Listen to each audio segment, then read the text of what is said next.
Welcome back to the ChatGPT Podcast.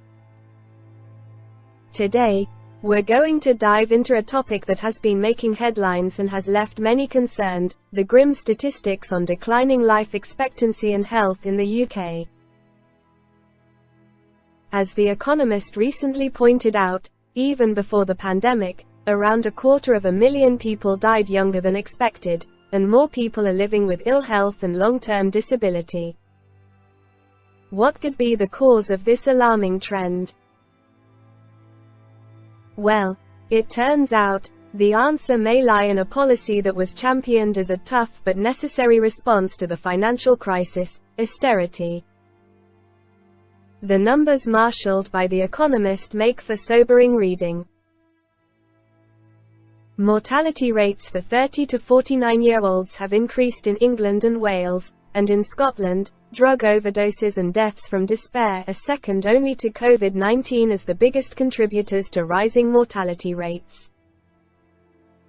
Geographical and economic inequalities are reflected in who is likely to live longer with good health and who isn't.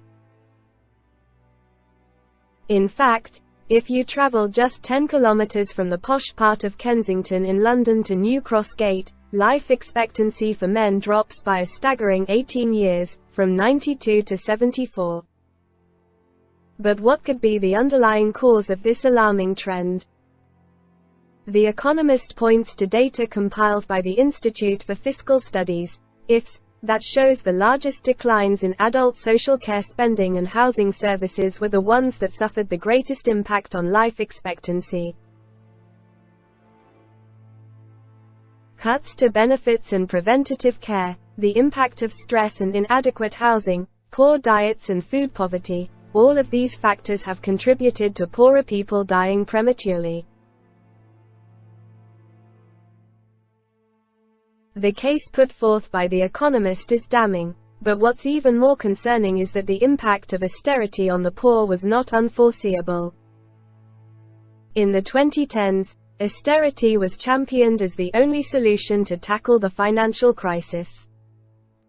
The prevailing narrative was that benefits claimants had it too good for too long and that deep cuts to public services were necessary for efficiency. Disagreeing with this premise was often met with ridicule and dismissal.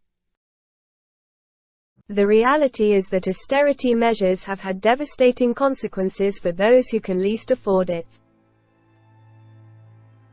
Deprived areas have seen their council budgets slashed, the NHS has been vandalized in the name of generating efficiency, and crucial investments in areas such as home insulation, child protection, and council housing have been neglected.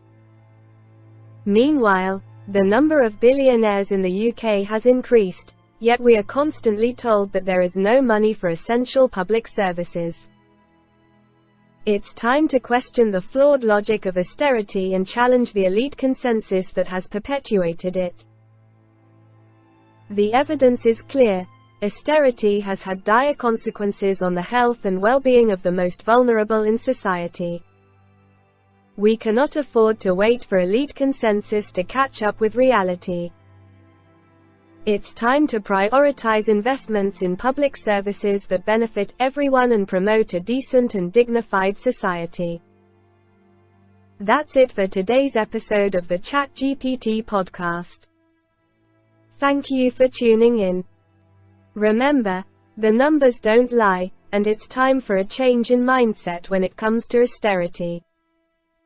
Join us again next time for more thought-provoking discussions.